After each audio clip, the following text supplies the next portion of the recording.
think most people here feel that giving back and philanthropy is not a normal culture ingrained in the Indian system, which I completely disagree with. When you're listing a for-profit company, obviously, it's a tradable commodity going forward. The listing on a social stock exchange, it's not that the company or the foundation is getting listed, the project is getting listed. You lending your voice to this, I hope, the social stock exchange becomes mainstream. One of the key things when you want to give back is the credibility and impact.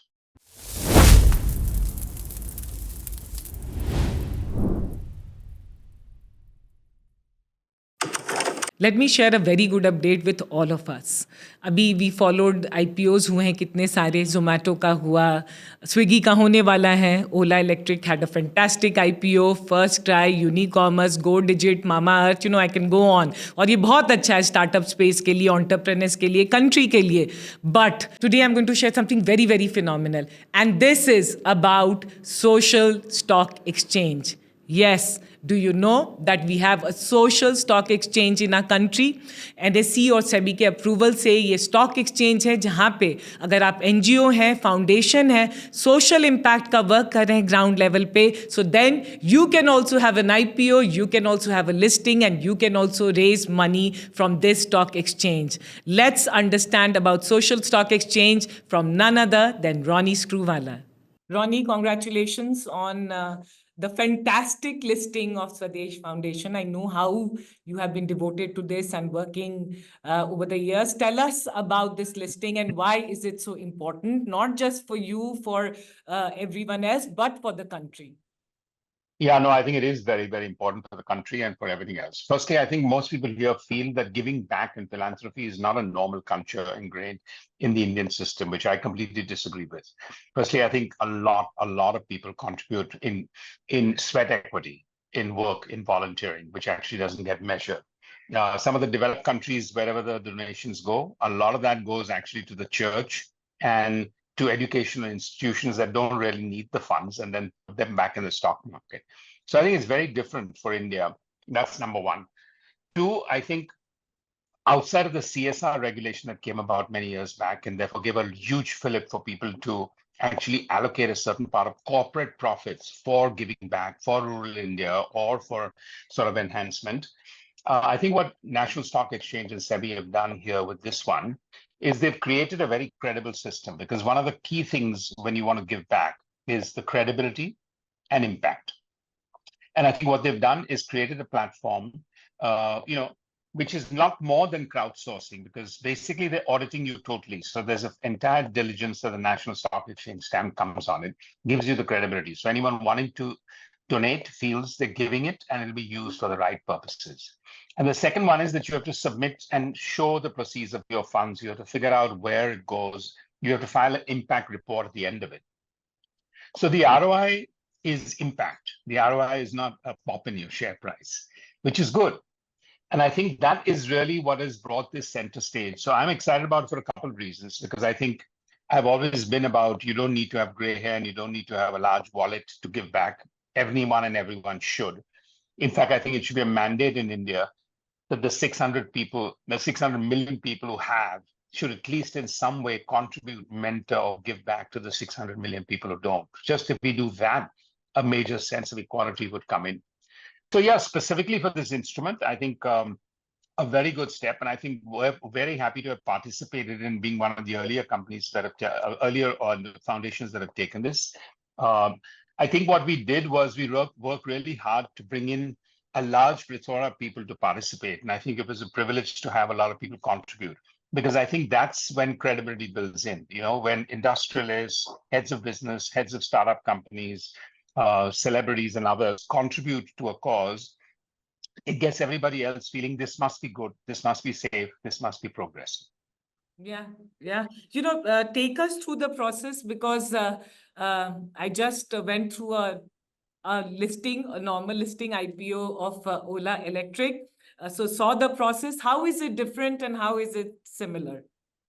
Well, the similar is the same sense of rigor, the same sense of scrutiny. It took 4 months before we got the approval to do that. Every single element of the project where the money was going, how did we do that project before, what impact reports have we done before. So the commonality is great depth of diligence. The difference is when you're listing a for-profit company, obviously it's a tradable commodity going forward. The listing on a social stock exchange, the two key differences is one, it's not that the company or the foundation is getting listed, the project is getting listed. So in this case, we had outlined the 10 crores that would go partly to sanitation, partly to education, partly to employment, and partly to livelihood. And for livelihood, it was goat rearing, and for sanitation, it was building toilets and declaring some open defecation-free villages. For education, it was scholarships, specialized scholarships for people after the 12th standard to actually get to their career. And overall skilling was a priority in terms of employment. So essentially there, that project gets listed. There's no pop in a share price. There's no ROI other than the impact report that you get of it. That's the difference, and that's the similarity. So the value creation is the impact, measure of impact. Yeah, which, by the way, it should be real value. There should be much more value creation than just getting a pop on a stock price. Says I, who straddles the for-profit and the not-for-profit sector. But yeah, it is a different high. It is a different high. You know, like I was telling that you lending your voice to this, I hope, you know, the social stock exchange becomes mainstream and a lot more companies file for this. But I want to, you know, if you can share with everyone about Swades Foundation, and you started it very early on, no? So yeah, no, and Shradha, just to your point, yes, I think so. I mean, the great part here with this is, firstly, there are only about 5 or 6 countries in the world that have a social stock exchange, number one. So I think the NSE has done a lot of homework to see what went right and what went wrong with them. Second, I've been pleased to know that while we were the 8th listing, we were obviously the largest listing at 10 crores and the widest listing with about 150 people contributing. But about 700 more NGOs, foundations have now registered with this to actually get their projects registered. Wow. So that's a huge tsunami of support. And I think it'll something that'll really snowball. The critical part is we need to measure impact and people have to build credibility. Yeah, I think Swades, it was earlier known as SHARE, Society to Heal, Aid, Restore, and Educate. That's how I started along with Zarina almost 40 years back when we started UTB, 30 years back when we started UTB. And at that stage, I would only say that we didn't have the money. There was no money. There was no startup capital. We didn't have it for the company. But we had a 10,000 square foot office that we rented. And we allocated 1,000 square foot of that to an old age home and a creche and an orphanage. And I think those were incredible days because everyone would finish their work around 7:30 and never go home because then they would spend time in that place and build the culture. It also gave me that sense of positivity that if you can balance that off, and I'm seeing that a lot with today's Gen Z also, that they have a slightly more, some people, 10% have a high level of entitlement and they will go different places, I would say. But the 90% of the people are pretty grounded and they do see the need to have a balanced view, you know, and I think social media have done a lot of damage, but it also does a lot of good to make you realize that the world is not a great place to be in. I mean, the reason why I think the younger generation, many of them don't want to have kids is because they actually believe the world is not in a great place. And therefore we need to make it great. We need to get it back and get some mojo back. So I think that's really where the messaging comes in. And then the first person I brought into our small NGO at that stage came from rural India and rural Maharashtra. So she said, look, come with us, just take a trip. And just see the situation of water, sanitation, and livelihood. So that got us to rural part.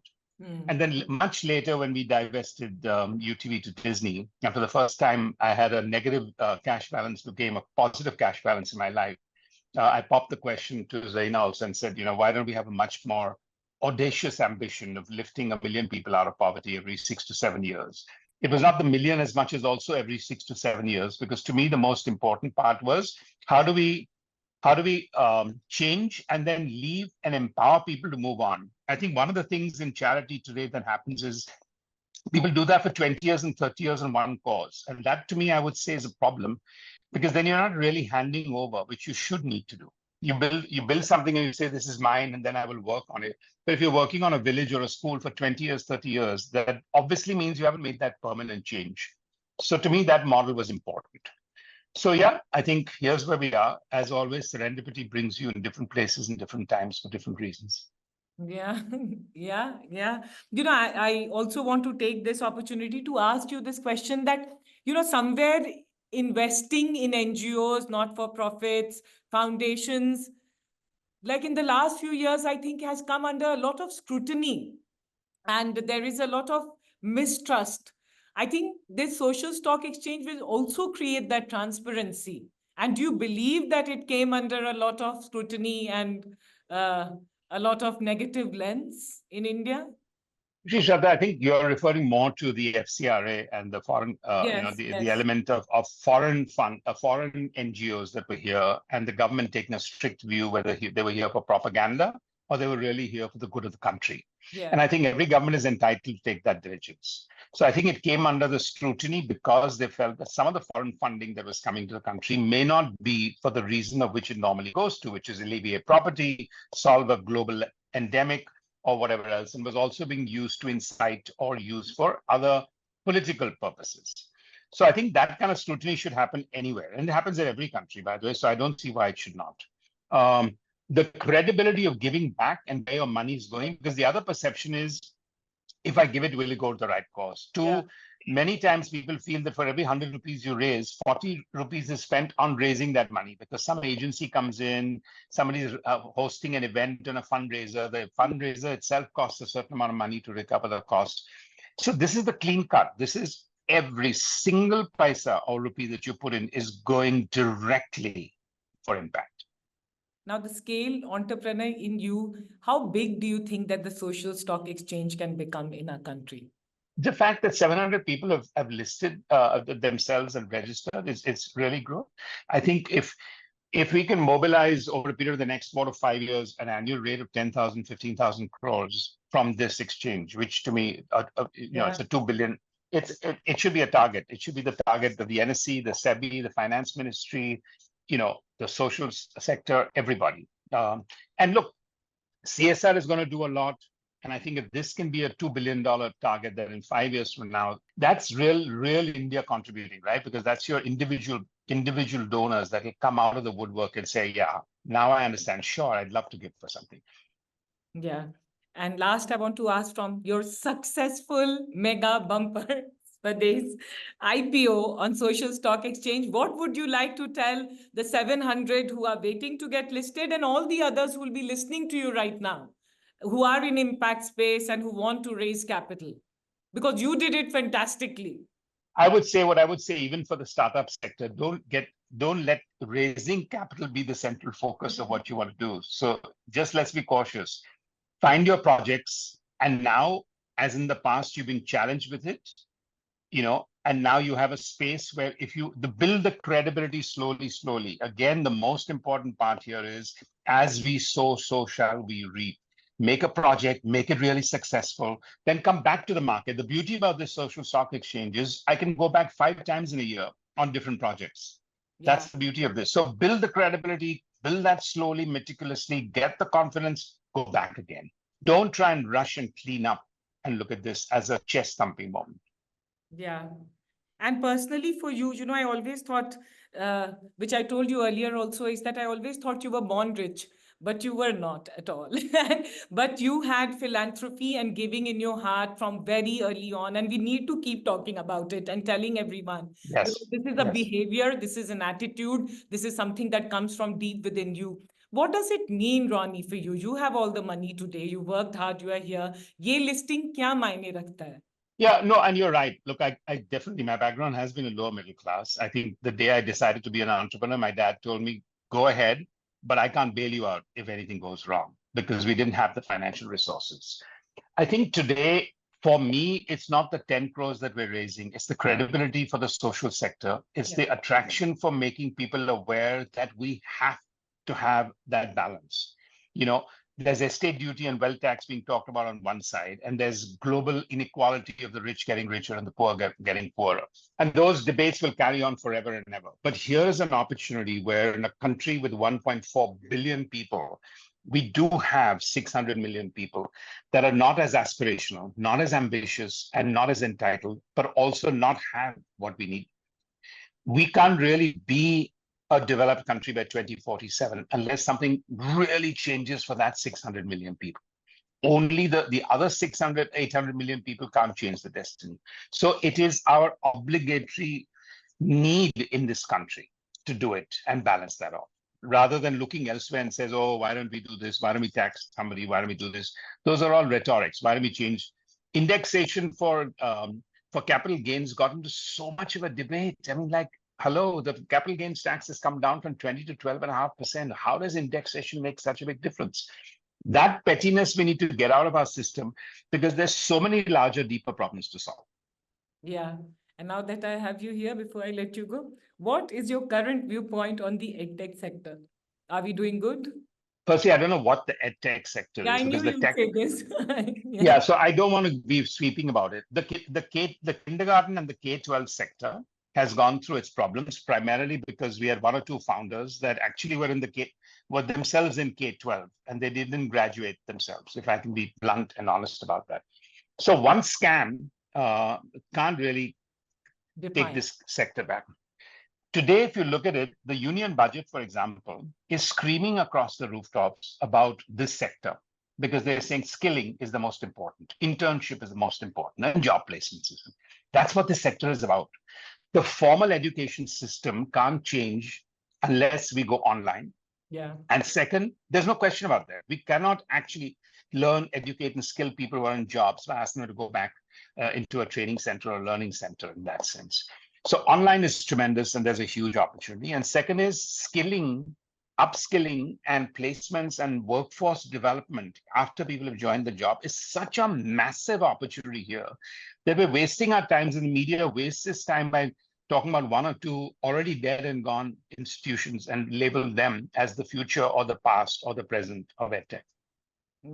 Yes, thank you, Ronnie Screwvala. Always a delight, and thank you. I'm just saying on behalf of everyone who will be listening to us, this is, you are leading by example, and thank you for that. Yeah. No, Shradha, thank you for giving it a platform, because for me, that's also important that, doing something is fine. Communicating that is very important. Yeah, thank you.